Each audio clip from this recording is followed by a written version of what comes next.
undi-pengundi, baik yang Melayu, baik yang Cina, baik yang India, sebenarnya undi itu telah pun pecah. Saudara-saudari dalam tempoh 2 minggu akan memilih wakil rakyat.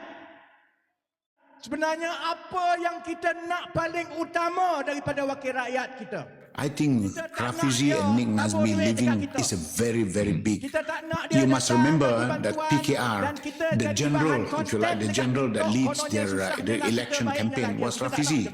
He's the guy, the strategist for doing it all this while. Removing him from being that he's a very combative man, very combative. So having a combative guy sitting there as an opposition, hitting you is a terrible thing.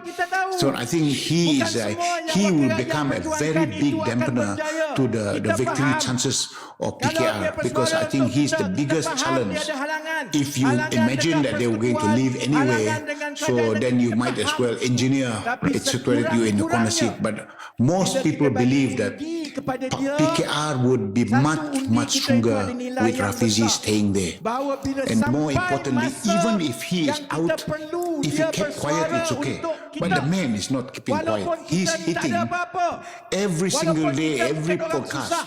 And for example, for him to say that the excuse given by the Madani government for not doing the reform was because of UMNO, because of the parties that are in the unity government, that's not true, he said. And he keeps on saying that for a guy to come out and say publicly those things, he is a big threat to PKR. In my view, getting him to come and become an opposition is a very, very dangerous thing for PKR. And I would say he's the Achilles heel of PKR today. And more importantly, Rafizi and Nick. Ketika peringkat ini kepada negara ialah menyediakan satu platform politik yang tidak toksik. Platform politik yang kembali kepada rakyat. Bukan soal bergaduh dan juga percaturan politik siapa nak jadi apa. Supaya pengundi-pengundi ada pilihan sebenarnya. Kita tak mahu pengundi kita masuk pilihan raya, mereka terpaksa memilih yang mereka kurang suka sebab yang mereka suka tak ada langsung. Bila dia pilih, dia tengok yang ini pun aku tak suka, yang ini pun aku tak suka, yang ini aku tak suka, tapi okeylah sikit. Kita tak nak macam itu. Kita nak bila dia undi sebab dia yakin calon ini, parti ini boleh menjadi wakil rakyat yang baik kepada mereka. Jadi sebab itu kita tahu proses itu panjang. Kita faham bahawa bersama dan kancil mungkin ambil masa yang lebih panjang untuk mula ada kesan dalam pilihan raya. Tapi tak apa. Sebab saya dan Nick dah buktikan bahawa jawatan itu bukan segala-galanya. Kita orang happy saja, okey saja melepaskan semua bermula daripada kosong. Tak ada masalah.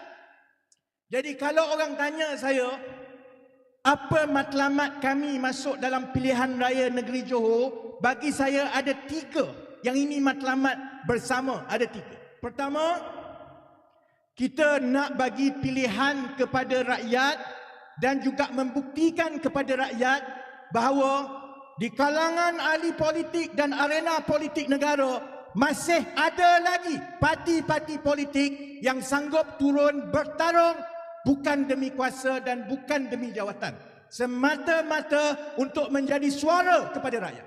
Sebab kami yakin kalau tak menang hari ini, insya-Allah bulan depan, kalau tak menang bulan depan, insya-Allah tahun depan, saya yakin dalam tempoh 6-7 tahun, insya-Allah bersama akan menang besar di seluruh negara. Jadi yang penting kita nak masuk, kita nak buat yang terbaik supaya rakyat nampak walaupun mereka kecil, walaupun mereka baru, walaupun mereka miskin, tapi mereka ada semangat yang kuat, dia kerja betul-betul untuk meyakinkan rakyat. Matlamat kedua, kita nak buktikan bahawa calon-calon, orang-orang yang tampil ke hadapan untuk menjadi calon dalam pilihan raya mestilah rapat dan mirip kepada suara rakyat. Calon-calon ini bukanlah calon-calon yang naik dalam parti politik.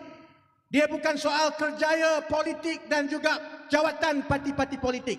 Kita nak tunjukkan bahawa sebenarnya ramai anak-anak Malaysia yang Melayu, Cina, India yang berpendidikan tinggi, yang ada dalam negara, luar negara, yang bila mereka diberi peluang dan dipanggil, mereka sanggup meninggalkan jawatan yang besar semata-mata untuk menawarkan diri berkhidmat untuk rakyat.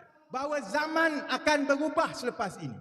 Zaman yang mana untuk menjadi wakil rakyat, untuk menjadi pemimpin, kamu kena menghabiskan masa mencium tangan dan menjilat dalam parti-parti politik. Zaman itu insya-Allah akan ditamatkan oleh kancil, saudara-saudara.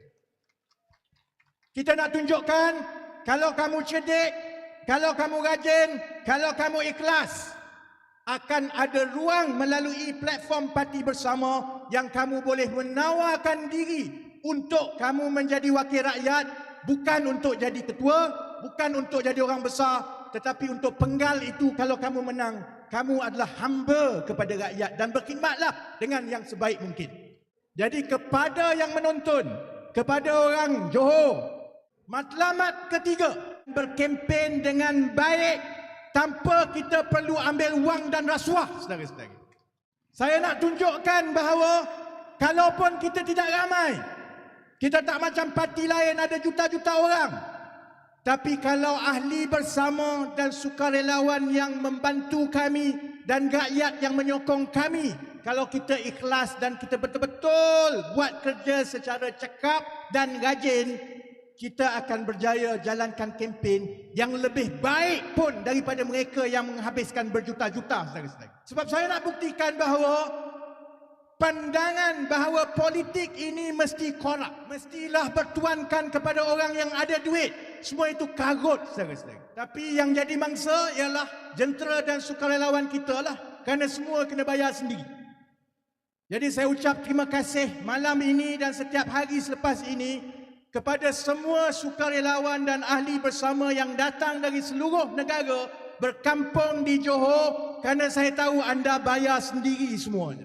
Kalau kita boleh dapatkan budaya ini dan kalau reaksi dan juga tindak balas daripada pengundi memberi kepercayaan kepada calon-calon bersama dalam pilihan raya negeri ini, itu bermakna tidak ada alasan lagi untuk parti-parti politik selepas ini memberi alasan politik wang dan rasuah itu adalah satu keperluan berpolitik dalam negara kita.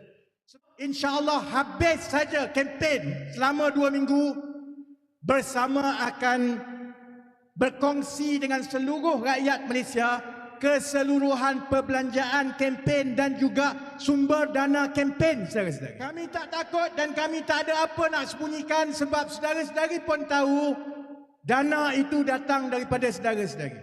Dana itu datang daripada RM20 yang ahli bayar. Dana itu datang daripada RM10, RM20, RM30 yang disumbangkan tiap-tiap hari oleh ahli dan juga rakyat yang menyokong kita. Dana itu disumbangkan oleh orang yang membeli meja untuk menyumbang kepada dana pilihan raya. Terima kasih semua yang telah membeli meja. Semua telah sold out dan kita berjaya mengutip RM250,000 dalam tempoh 3 minggu, saudara. Itu adalah sumbangan rakyat-rakyat yang kecil yang bagi RM10 tiap-tiap hari. Sebab itu kalau saudara-saudari menang, kalau tak menang pun dalam tempoh 2 minggu ini, macam saya dan Nick sebut semalam, kerjalah sampai pingsan, saudara-saudari. Kerana saudara-saudari mengangkat harapan rakyat biasa di luar sana yang sebenarnya nak tengok masih ada harapan dalam politik Malaysia ini. Jadi kami datang dan kami akan usaha sebaik-baiknya untuk memenangi kepercayaan pengundi-pengundi di Johor, insya-Allah.